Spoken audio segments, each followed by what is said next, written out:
So let's talk campaign. Now, we'll start off spoiler-free, and then Jorge's going to let you know when we're going to dive into spoilers. And that is the signal. That scared me a little. That's the signal? When we go into spoilers. Okay. So look for the whatever you just... So when and when I run and hide, you know the spoilers are coming. Bum, bum, bum. So, okay, so I guess I'll start with Jonah over here, because I've been kind of going that way. Yeah, I have a favorite. Hi, Jonah. Hey. What do you think of the campaign? I don't know if you beat it. I'm sure you beat it. Oh, no, I have barely played the game. You know? Oh, here we go. I opened one corner of the wrapper, damn. actually. Yeah, so the campaign I liked a lot. It's nothing like revolutionary. It's nothing surprising. You know, you go through a story. What I liked about the story was that it's one actual storyline. It arcs. You know, it has rising action, falling. You mean action. it seemed like they knew what they were doing? This time yeah. around? There like was. they actually wrote out a story It instead of wasn't like. And then on a Wednesday, this meteor came. Destiny 1 story was a stopgap that they had to fill.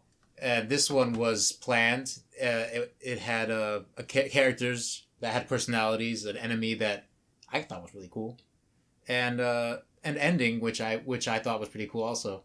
The fights weren't that challenging, but I thought they were way better than what Destiny 1 could ever accomplish with their stories. I agree. Yeah. Mm-hmm. We're done here. Guys, thanks for watching. Yeah, so, I mean, jumping off what he mentioned, it's an absolute... The campaign is leagues beyond what vanilla Destiny ever had to offer. Now, in terms of how I felt story-wise with all the different games, I've already ranked them. Dark Below is the worst, followed by Vanilla Destiny, followed by Rise of Iron, followed by Destiny 2, then House of Wolves, Taken King. And the reason I go in that order is this. I really appreciate Destiny 2's focus on a particular enemy. When you got nebulous with the enemies like they did with Rise of Iron, with the Siva, and they didn't really push forward like the Archpriest or Axis, which I think is to their detriment. People like having a specific target, something that they want to go towards, something that they're working towards. When you don't have that target, when it's very nebulous, like Siva's just things. Red things. You're fighting red things. Zombie mutant robot things. Exactly. Whatever they are. So That's cool. Yeah. like you know your clear target is Gaul. Mm-hmm. Dominus Gaul came to your system, stole the Traveler. This isn't spoiler because this has been all over the stuff. Came to your system, took over the Traveler. You are left powerless, and your job is to get yourself powerful back. Recharge those batteries. Exactly. Almost reminds me of Spider-Man 2, where he loses his Spidey powers and he's learning to get it back. Mm-hmm. And Good it's the analogy. best Spider-Man. Absolute best. Oh, Spider-Man. yeah. Hey. We'll talk about this. Although We'll talk Homecoming about was on par.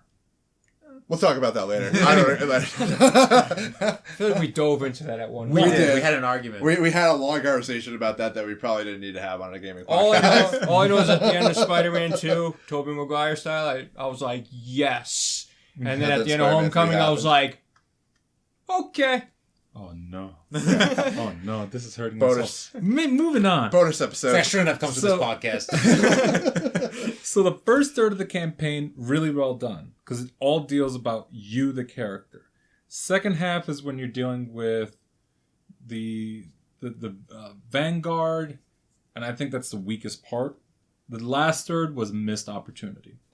I'm not going to go into details about that right now, so it'll allow you guys to talk about it, but I think that the poor second half and the disappointing last third is where the story itself, the campaign, feels weak.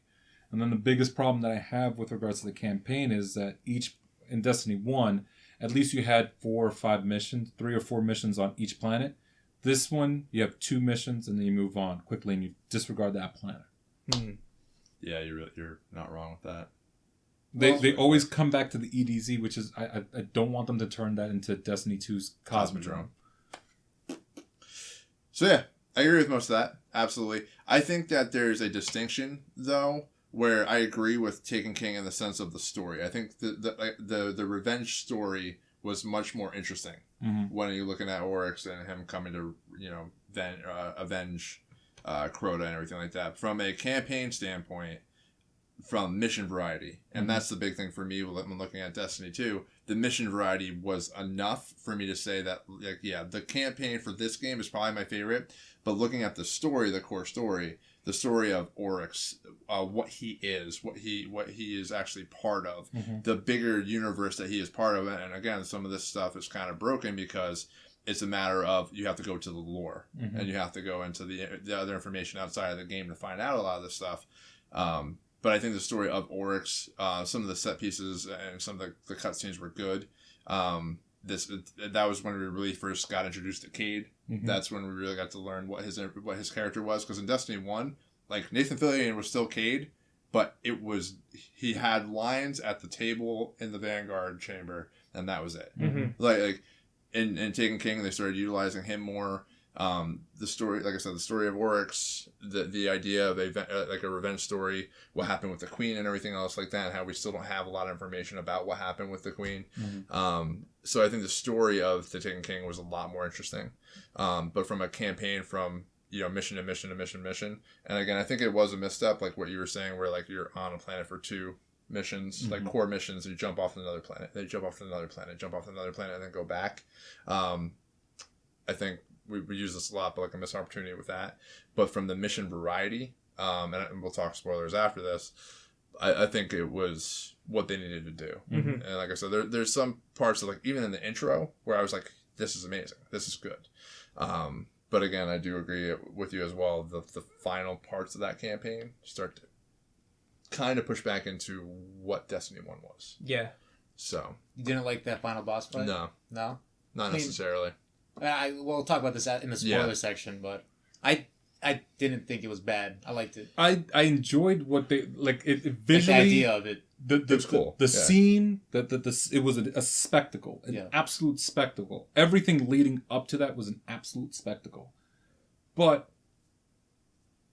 it's hard to talk without spoilers. Should we just start the spoiler section? Well, hey, one second. I just want to add one other thing. The adventures that they added into Patrol is actually a continuation of the story in a lot of cases. Like, you're learning more about the Vex, you're learning more about the Taken, or whatever the case may be. They're focused stories, and I think that, again, not explaining that, like the first adventure that you do, or the first couple of adventures that you would do on EDZ, don't really go into too much. But when you're on Nessus and you're doing some of these adventures, or like the Blue Quest, I don't even know what they would be called. What do they consider the blue? Blues are actual quests. So there's called quests. Yeah, it says quests. There's more information that goes into different characters that you know about, the different enemy varieties, and I feel like, but at the same time, like, you're not really being pushed into the adventures. You don't have to do it; they're optional, but they do go further into some of the characters, the stories, the places that you're in.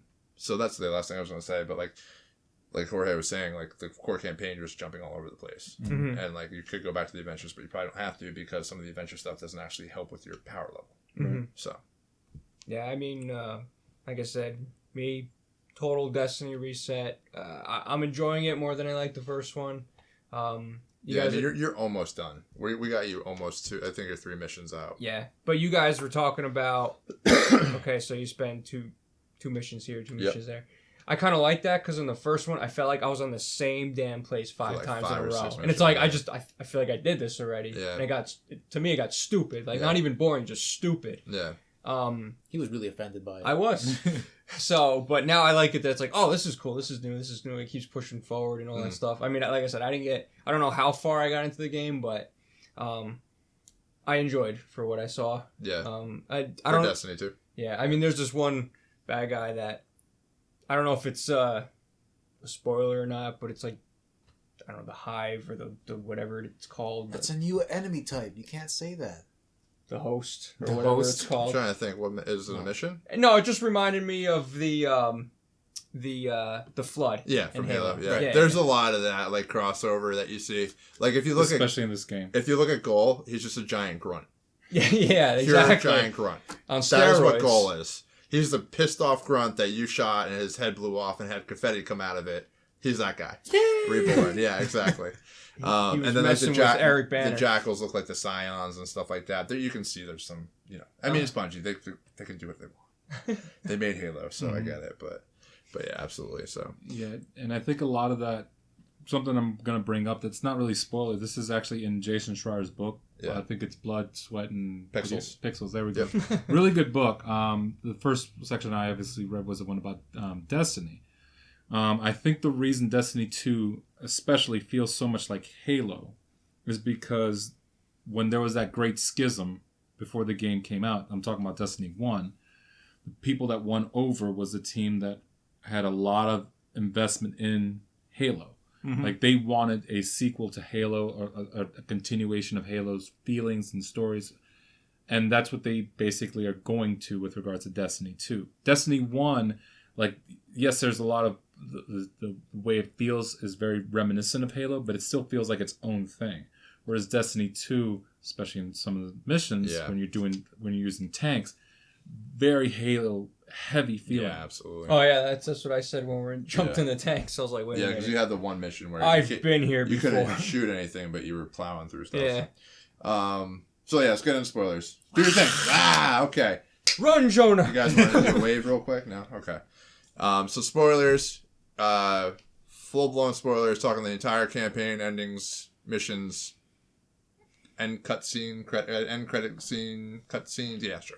Anyway, full-blown spoilers. So if just you full-on, thanks for sticking with us this far. But if you want to go into the rest of the game completely blind, just stop now. I'm gonna wait for a 5-second pregnant pause. Get out. Okay. So, Jorge, campaign. You're kind of alluding to it. What were some of your likes and dislikes about it? So the first third, let's talk about that, which I think is the absolute strongest, which all of us here have played. Yeah. So you lose your powers, you miraculously survive that fall, and you're crawling around. There's a couple like things in there that just don't make sense to me. Right. You hit a couple seagulls on the way. I'm gonna write notes down. I'm gonna write notes and come back. Wait, I don't want to cut you off, but I do enjoy the very, very, very, very, very, very, very beginning of this game. Where the tower's on fire? No, where it tells you like it tells you like your Destiny 1 story. Yeah, yeah, that's a good point. Yes, absolutely. Stuff that your Destiny 1 history. I think that's the best thing. It's not even like here's an exotic engram. I don't need that. But like that little thing, like I went back and remembered some of those things, and I got messages from a bunch of people. It's like, yo, I remember when you did Skolas with me. I was like, oh, cool. Like I got 20 messages. I was like, you people need to. I mean, for you guys that played Destiny 1, I mean, it must have been like awesome. It was. For me, only 2 events showed up. But I thought those were it's cool. interesting, and I know Jorge's talked about this on In Orbit, the most recent episode of In Orbit. You were talking about how the music chimes in, so you instantly get that feeling back of when you're doing the raid or the story, and the music that was pretty much at the title screen or part of the campaign just showing up, and you're remembering and reminiscing about all your experiences with the actual the story of the last 3 years. Mm-hmm. Not gonna lie though, I just X through it. Oh no! What's the matter with you? John, that was fantastic. Yeah, I was like, oh, this is really nice. Was this like night one? Like you were trying to get into queue? This was day one. Because some stuff happened that I want to get into. Oh no! Well, a good thing for you could go back and watch it. Yeah. So. If you go into I did it the other night. You know where your character selection screen is? Yeah. There's a little icon underneath it that will play it again. Sweet sassy Molassie, why didn't you tell me this earlier? I thought you knew. You knew everything else about Destiny. You practically read the code. Well, I'm glad the option's there. Probably won't do it. I will. I watched it the second time the other day. You showed up. I'm going back to watch my 2 events. What was it? You showed up for the Wrath of the Machine, which was a pain in the ass for me. That raid, Oryx too. I think you showed up twice when we did Oryx the first time. The Oryx raid was awesome. The Oryx raid was like the core group that like you play with a lot more people than I do, but like the core group that I play with, like it was you, it was me, it was David, it was I think Kevin or Justin or Minnie or somebody like that. It was like the first group like Jorge, and that's like that was like the first group that we did a raid with Jorge. So that was the starting point. I remember that. That was the starting part of our friendship, Jorge. So I'm gonna take a screenshot and just save it. Maybe frame it. And I'll delete it. Well, not I'm gonna keep it. It's not for you. Oh, okay. It's for me, not for you. He'll go to your house. Jorge, look at this memory. I don't need this garbage on my phone. Got 27 of those today. Ryan, stand there. But so yeah, that was awesome. And like, if you want to elaborate more, because like I said, I know you talked about it on Over, just like the music element of it and everything like that was just fantastic. Yeah. So when you're looking at that, it has a bass theme, and then all of a sudden, like anytime there's a specific thing that pops up, like Vault of Glass, it starts playing the theme for the Vault of Glass, the one Vex theme, and then you get to the one for Oryx. So it's like da na na na na na, and then it switches over to Wrath of the Machine, and it plays the no wait, that's whatever. Anyway, it plays the music and it feels like one continuous song, which is very fantastic. Hard to do when you have very different styles of song, and they still manage to pull it off perfectly. The Lighthouse one was cool. I know. I didn't get the Lighthouse, so yeah, you can rub that in if you want. So yeah, the tranquil sort of theme that they throw in all of a sudden. Yeah, sounds fantastic, Jorge. That sounds great. I'll take a video of it for you. Yeah, thanks, man. But yeah, hit you right in the feels. An absolute. It was a fantastic addition to the game. I commend Bungie for doing that, because that it's not something small like that. There's a lot of investment. You have to get the art done. You have to get the specific music done. You figure out the code to get the names in there, right? Exactly. Yeah, right. So it was a sizable thing to put into the game. Might not be any more than a couple megabytes, but very highly appreciated a couple megabytes. And then they went and kicked us in the crotch with weapon mods. Well, let's talk about the actual campaign. Then we threw our games away. So the first third, and what I consider the first third, is the beginning mission up until you get your powers and you do a couple stuff there, and you go and you get the message from Zavala. That's what I consider the first third, and I think that's very strong right there, because it starts off with a bang. You're fighting the Cabal, go on the ship. Everything's very orchestrated, very choreographed. There's a lot of explosions going on. Then all of a sudden you start off and you again, it's still choreographed, where you're walking around, get the ghosts back, and then you have to earn your power back. I think that's fantastic. Everything that was done there, especially the beautiful violin solo that was playing. Yeah, when you first lose it and you're walking through the canyon. Yeah, when you're walking through everything there. I don't know if you guys have played Journey, but like for whatever reason when I was playing that, I just got this strong like Journey feeling, because it had like just the music, and you're just kind of slowly walking through these places and these great, amazing like background environments and whatnot. So yeah, for that was a fantastic feeling for me. And that's when I was like, oh my god, the music. Oh yeah, when you're in the mountains. Yeah, that's when you get closer to the end, it just amps up the music. Yeah. That was it was something, and it shows up again. That music shows up again at the end. Yeah, as you're trying to get to the tower. I think that's my favorite song of the game. Yeah, absolutely. And that's just powerful. Very powerful. All the music in the game is fantastic, and you can definitely check it out on YouTube. Bungie has uploaded their entire album. So I would definitely highly recommend you go check it out. But then it starts falling off the rails in Act 2, where you're going to the different planets to reunite the Vanguard. Yeah. Zavala, like I mentioned in Orbit, he reminds me of Captain Kirk. Guardian, we got to go. Have you seen the video with Funny or Die with that actor in it? Yeah. Okay. Fantastic. The one where he brought the toy store. John was doing lines the entire time we were playing the campaign. Anytime Zavala came up, and now I cannot stop hearing him just as that character. Toys are me. Toys are me. Yeah, I'm sorry, but that video kind of ruined his force for me. I can't take him serious. Soon enough, you'll be on the High Hog. Like, oh, really? A promotion? No, I'm sorry. The High Hog is what I call my penis. Takes a sip of coffee. Yeah. Oh man, he ruined it for me. Zavala's completely ruined Zavala for me. But I'm sorry, continue with what you were saying. I just wanted to throw that little curveball in there. So you're trying to reunite the Vanguard, but you never actually meet the Vanguard outside of the cutscenes. And I think that's a big missed opportunity. Like, I understand that they don't have their power. Yeah. But Zavala, like, I'm expecting Zavala to fight alongside with me, take care of some hive, even if he's just shooting. He's running towards me. He can't. Right. He's too busy. And again, I know. I'm like rehashing an Orbit because I just listened to it. But you mentioned that on your podcast, where the sense of like you have like these awesome set pieces with the NPCs at the beginning, and then it just falls off. Yep. The only thing that comes close to that is when Amanda Holiday comes in and starts shooting from her ship towards the end of the actual campaign. But again, not there, not fighting alongside you. And to me, like them throwing that in the beta was a little bit false marketing in some sense. Like not completely, but it was something that was like, oh, this is awesome. This I hope this is what the game's going to be. That's like. Why I bought the game. Or like at least have Hawthorne like sniping from a distance to have some sort of interaction and kind of be like your who's the girl in Metal Gear Solid? Great. No, 5. Silence or Silent. Silent Fox? Quiet? No. What? Quiet. That's it. The Sorry. Quiet. So like some element of that where you could even like call her and be like, hey, I marked these 3 targets. Can you take them out? That'd be cool. What's the mission in Modern Warfare? I'm sorry, I didn't mean to interrupt. All gillied up. Yeah. Yeah.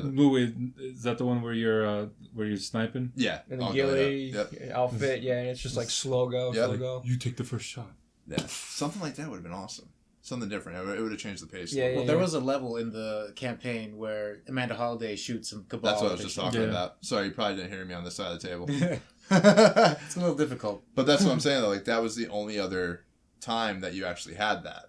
Yeah. You know, and like I said, they get you all 3 characters right up in the beginning, and then it's like, well, they can kind of write it out because they lost their power. Okay. Sure. Which doesn't make sense. Yeah. Since how did you get your power? You gonna tell anybody from me? Go ahead. Because I've been complaining about this for like 5 days. It doesn't make sense because in the game you get your power back by going to the shard that's calling you to the shard, and you get your powers back. You don't think you would mention that? Is that why they wrote out our characters actually being able to talk so they couldn't tell them that information? Oh God! Right? And is this the first time you've seen this? Or like one part that angers me is when you get to Cade, you beat the Hydra on Nessus, and like answer me or whatever. And like your guardian talks, like your guardian is clearly about to say something. Like he's pointing his hand, and then like the ghost interrupts, and then your guardian just looks at the ghost like this. So it's like he's like, come on! I hate that they didn't put in any dialogue for the guardian. It just seemed. Yeah. Like, I guess they wanted to go like the whole Skyrim route and stuff like that. Like you have your characters that you create that don't ever actually speak, and it's supposed to be your guardian. But in like, Destiny 2, there's cutscenes where there's stuff directed right at him, and instead of talking, he just nods. He just like awkwardly nods. Yeah, and he talks in your guardian talks in the first one. Yeah, not a lot, but at least enough. And it's not like they changed anything. This character creator is still the same character creator, so it's not like no beards. Yeah, still no beards. I mean, how hard would it have been to? Like, you have different voices to choose from. If that was an issue, like, hey, what if... Well, that's the thing. Like, they were generic voices or voice actors that did the lines on different, exos, humans, awoken for male and female, and they just kept those voices. There wasn't a ton of lines. Like, I feel like you probably could have gotten away with paying somebody that didn't have, like, this long, luxurious career of voice actors just come in and read some lines. They probably could have just had someone say a line, you betcha, and just recycled that line throughout the whole game. Yeah. But, like... It's just not a choice. Yeah. I wasn't hoping for a ton of story from your own guardian. Yeah. But a couple, like the whole thing's like not quite little light. Yeah, just something like small. a quip. You're quipping with the ghost. Like I don't hate the ghost. I really don't. But I think that they're using him to escape from having to pay for an actor. Yeah, they're paying Nolan North to go and be the ghost that's going to respond to everything that everybody says to you. They pay him the big bucks. He's the secretary. And yet everybody else's ghost is completely mute. Yep.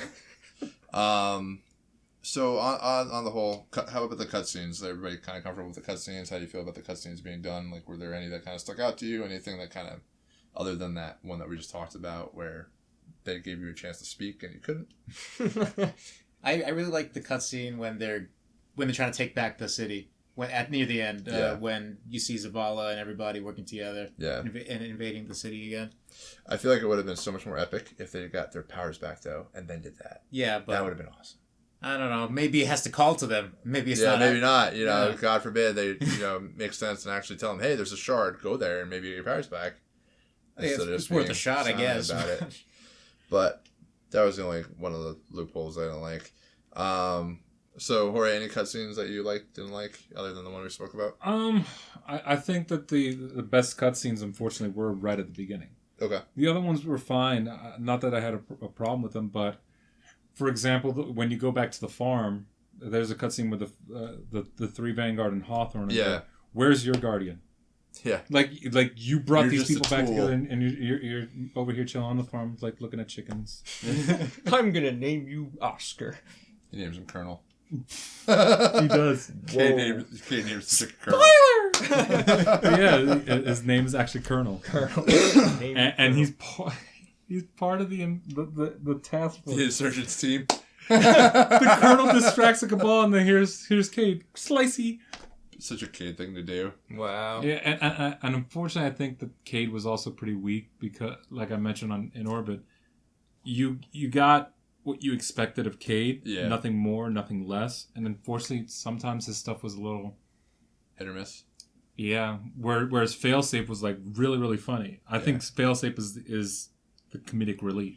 Unfortunately, only my captain knows that, and he's super dead. I love Failsafe. Yeah, so fantastic. I think that the Cade's comedy kind of fell flat at times, whereas Failsafe's was pretty good. You want to know what it is too? Is I think it's as they're trying to write the Cade character, like he was more subtle in Taken King, and in this one they're kind of punching every single time, like any kind of joke that they can get out. They're going to try and take a swing with it. Yeah. Which sometimes works, sometimes doesn't, but usually less is more when it comes to comedy and a type of a shooter. I think it's because in Destiny 1 he was the personality, so they sold him as Destiny. Yeah. So now that they're trying to sell, I guess, but Destiny 2. But like in Taken King, like you felt that Cade really cared about your character. Like he was always like, make sure you come back in one piece, give me an update, or like he was always looking out for you. Yeah. And this one he was just like, hey guys. So, yeah. What does he call the ghost the one time where he's stuck in the transporter? I have no idea. Something socks. I can't remember. Oh yeah, you started laughing. Oh yeah. I missed it. I can't remember what the line is. I think I got up to grab a drink and my headphones cut out. Yeah. So and there were a bunch of Destiny 1 references throughout the game. A ton. So like when you first meet the Hive, like your ghost says, what it was, the Hive. I got a bad feeling about this. Yeah. Which is a direct quote from what the ghost said in Destiny 1 where you first go up the steps. Yeah. Before you meet the Hive for the first time. And then Cade says, I don't have time to explain what I don't have time to understand. Yes. Which is a throwback to the stranger. Right. The exo stranger. And then there's other stuff too, like the stuff that you inspect, like they constantly talk about Siva. There's like 2 or 3 mentions of it. I'm like, oh my god, if the first expansion is another Siva crisis, I'm gonna lose my mind. Like I don't want them to keep recycling some of this stuff. Would not surprise me if there was a Siva outbreak on Nessus. And I think that everybody thinks it's going to be Rasputin, that second DLC. I think it's going to be Warmind. Because there's a mission where they specifically say that there's only one Warmind. Which is Rasputin. No. Right? No.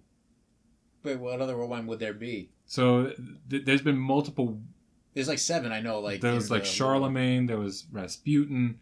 This isn't really talking about Destiny 2. This is actually in general. Destiny in general. Rasputin is on Earth, and he's something, but now they kind of made a distinction where there's one Warmind, and Rasputin is part of that Warmind. But what he is exactly, that this is where things are starting to get weird. When you do the mission on Io, where you're leaving the control room, and you're gonna go to the drill to go underneath to where you fight that big taken Minotaur or whatever. You're talking to what's her name, Ikora Ray, and she's like, there's only one Warmind. Rasputin is on Earth.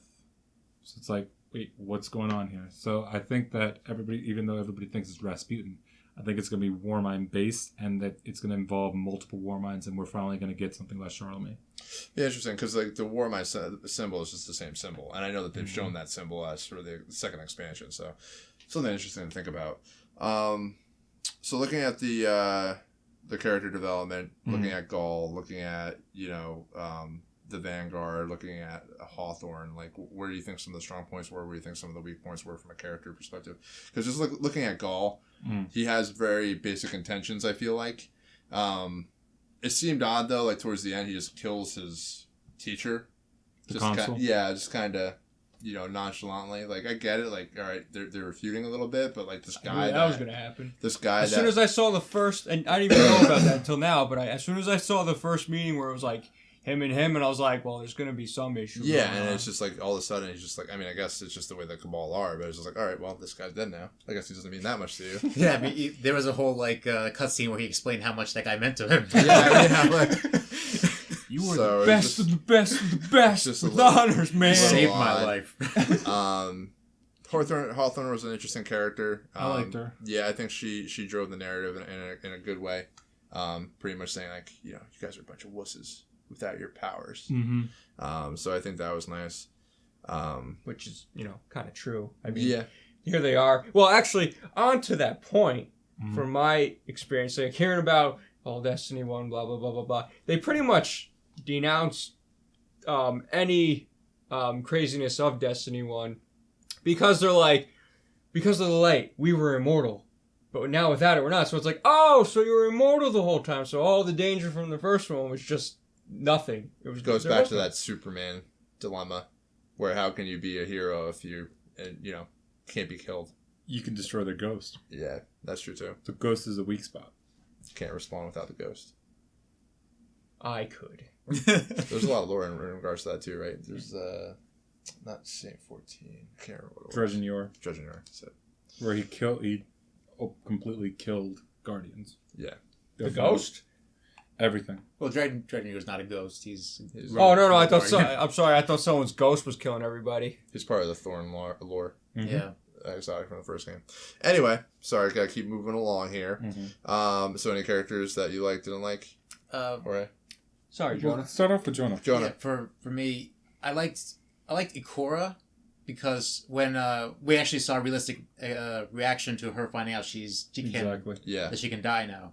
She got afraid. She didn't want to really move forward, and that's it's more than just how Zavala was just like, we gotta get back. Yeah. We gotta destroy them, because even though he's mortal now, he doesn't really care as much. Yeah, well, I think he was more or less, like, in the beginning, he was like, whoa, but then he was just like, screw it, we're all gonna die anyway. But Ikora, the whole time, she was just like, I don't know what to do now. We can die. She's like, I have one life! And One life to live. Is this really what I want to do with my life? YOLO. And she took action once she found out that she had to take action. Yeah. Because of the Almighty. Yeah. And she was hesitant. Yeah, so I think that really fleshed her out to be more of a character. A realistic character. Yeah, that's good. So I think she had the best for me. Yeah. Like a character we didn't see, like part of what we didn't see in the first game, at least. There's definitely a lot of I don't want to say I feel like there's either emotion or some sort of friendship that seems pretty strong between Kaden and Cora too, and they haven't really touched upon it that much. Yeah. So it's interesting to see if they're going to move forward with it, and maybe there's a backstory to it. And you've heard Kate come up multiple times and be like, you should have seen a Cora in her Crucible days, right? So it's interesting to think about what kind of relationship that they had or what the kind of relationship they have now. So some interesting stuff with that. Jorge, anything else that maybe I'm missing out on character development wise? So, the console, everything involving Gaul and the console, it's unfortunate that they left them in that room. Yeah. That one room where they have the speaker in bondage, and it was kind of hot. Anyway. Wow. So, I would have liked to have seen more from Gaul. For him to be this universal threat that he can obliterate stars, he was pretty comfortable in that throne room. He didn't do enough to make me feel like he was a complete threat outside of the first mission. I wanted to see him out there, maybe going out and lining up guardians in front of the speakers. Like, if you don't tell me, right? Ooh. Getting dark. They keep stressing that he's megalomaniacal, he's all this and that, but it's like when you get down to it, he was really he's torn because he had this whole plan. He talks to the speaker and then he realized maybe this plan isn't right, and he seems to be changing, and then all of a sudden when you get to the final boss battle, he seems to be going with the original plan. Which if he went with the original plan to begin with, then maybe he would have been more powerful. Yeah, at that point, the Guardian wouldn't have gotten his light back in time or gotten anywhere near. Well, that's the other weird thing, too, is that, at the end of the campaign, you get that final cutscene where it's like, oh, surprise, there's this Guardian that's just wreaking havoc upon our entire empire. Yeah. And now it's a problem. Yeah, now I guess he's been stopping everybody for such a long time in all these missions, and he's been this weapon to try and get get revenge on him. and all of a sudden it's just like, oh, now it's a problem. Now I'm gonna do what I need to be done. It's like the legendary Super Saiyan. Yeah, exactly like that. Just wreaking havoc out there. Exactly. Yeah, that final third, like I see where they were going, but it fell apart for me, and it's a shame because the final battle, that set piece is absolutely fantastic. The orange glow of the Traveler, like the boss himself, he looks great. And then you realize that fight, you can just sit underneath one of the bridges and like... It's just a bullet sponge, if anything. Yeah, I think the idea of the fight's what I thought was really cool. Just this Gaul becomes a Guardian, essentially. Right, he takes all the Guardian powers. He's a Void Walker, Dawnblade, all the abilities, and he just starts firing them at you, and it's great. Mm-hmm. And there's you get 6 charges of super that you can. Really? Yeah, that was a big mistake, I think. Yeah. It made it even easier. Yeah, it was kind of weird. Yeah. I missed a lot of them. So it didn't really help. I needed those extras. I missed a few Nova Bombs when I went up there the first time because I was just like, I was using my Void Walker and I was like, got him. No, he moved. Damn it. Wasted them all. I think what they should have done was, you're fighting Gaul, he has his powers, and those pools don't show up until he has 10% health. Yeah, just to kind of finish it off with a bang. Finish him off like he's slowly losing control of his powers. He's not all there. He doesn't have kind of what is it? General Zod. Yeah. It's he doesn't have full control. He doesn't know what's going on here. And all of a sudden, you just hit him with supers to finish him off. And another thing, actually, the cutscene right after you fight him when he becomes a giant light monster. Yeah. I thought that was rad, and I wish that we could have done something with that rather than the cutscene ending him also. Yeah. And that's what begs the question now, and we're going to go into kind of the post-credit scene too to think about. Before that, I'm just saying, like you were saying, last third kind of falls off from, gameplay, mechanic-wise, the boss fight. But yeah, what happens to him then? If he is, immortal, does the Traveler finish him? Does he get sent to the Leviathan? Who's going to be the boss? Thrown for the in raid? the Phantom Zone. So, and I mean, we're hours out at this point for the raid, right? And that's why I'm upset that I didn't bring it. Included in the collector's edition is the book, and in the book they talk about it's Emperor Callus, which is the emperor before Gaul, talking about wanting revenge for what has been done to him. He was betrayed by people. I think this game is going to take that element, make it its own story, and that'll be the story of the raid. Ooh. So the raid itself will have nothing to do with Gaul. The raid itself will have to do with the Emperor. And there's an adventure on Nessus that involves everything about that. It feels like it's setting up the entire raid. Because you're fighting up against Cabal that have nothing to do with the Red Legion. Oh. They're called the 7th Squadron or whatever it is. And they are the Emperor's personal guard. And when you complete the adventure, you're getting hints as to what is going on. Huh. Maybe that's exciting. Maybe that collector's edition was worth buying after all. that book itself, like I've said many times before, that book itself is this game's version of the Books of Sorrow from Taken King. And it's unfortunate people aren't going to be able to see it if they didn't get that collector's. So final thing with the campaign, post-credit scene. Go ahead, Jorge. Thoughts? Triangles. Very dark. That's all the words you have to say. Yeah. Just some dark triangles. So exciting. I'll say that much. Anybody who's watched the installation screen from Destiny 1 saw these giant triangles that everybody associated with the Hive. There was an image that was provided back in 2013 that showed 5 enemy races. Now we know in Destiny 1 there was only 4 enemy races plus the Taken version. And the 5th one was a very alien-looking one with light face and smoke. They associated a lot with the color yellow. They had triangles all over. This is what everybody's associating with regards to the actual enemy of Destiny. In the very beginning, when they're talking about the Traveler, this is the monologue that the Ghost has. Yeah. The Traveler's ancient enemy, and there's a triangle that comes in that gets wiped out when the Traveler uses up his power. We already know that the Earth was attacked by the ancient enemy and that the Traveler sacrificed itself to save humanity. Yes. But we've never seen what that ancient enemy is. So, like you were saying, this is all part of the actual concept art. and we've talked about it offline and everything like that, and we've talked about it amongst ourselves here for a little bit. When do we see this new enemy type? Earliest, I think, will be next year. And I agree with you, because like I feel like what they're gonna do is that they're gonna follow the Taken King formula. Mm-hmm. They'll come out with a new story, new campaign, new expansion, and hopefully this new enemy type. I just hope, my fear is that this was the cutscene at the end of like Destiny 1, and they're not going to move the story forward for 2 years or 3 years. That would be worst case scenario. I'd be pretty frustrated if they don't go and tie this up or introduce the story element by next year. Because it's not going to be expansions. I think we all agree it's not going to be the expansions that are coming out. But they need to not let this fester for the next 3 years. Mm-hmm. And if they do, I think it's a failure. Like, I feel like they need to get this out there. They've already hinted at it. Let's see it next year. Yeah. So, Jonah, anything?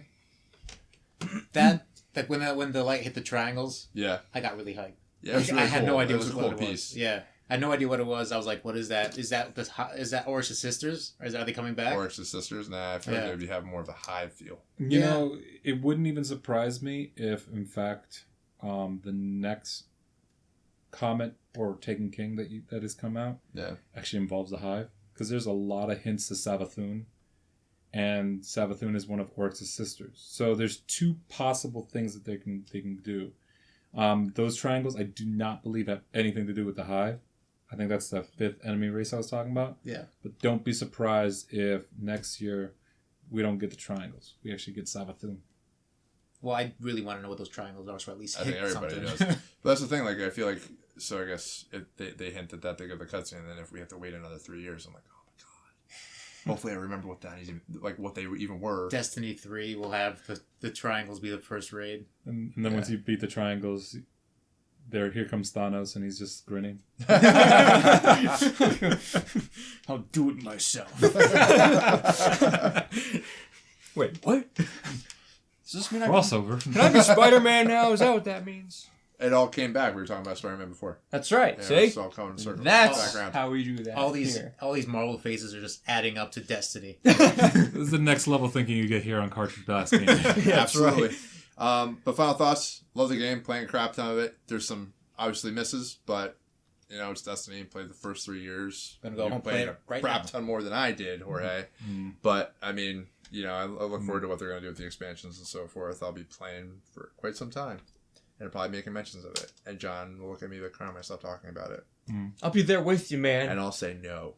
Maybe we'll talk about the raid sometime next week or so. Maybe. We could. It really all depends on if Jorge is going to throw me in the raid with him. That's really what it comes down to. Stay tuned next time. So you won't be talking about the raid next No. Sucks for Where's you. your raid team?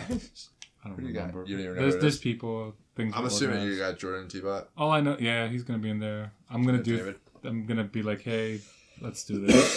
Who's coming in? All right, cool. Let's shoot. Join me or die. That's exactly how he sends invites out. I actually do. He's like, yo, I'll send an invite to jump in the party. How dare you not It's respond? like, yo, we're doing the raid. Jump in the party now. That's Let's exactly how it goes. It's really. That's exactly they don't how say it a single goes. word. It's like, we're doing the raid. Jump in right now. I guess I'm not sleeping tonight.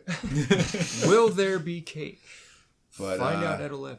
All right, Jorge, any other final thoughts?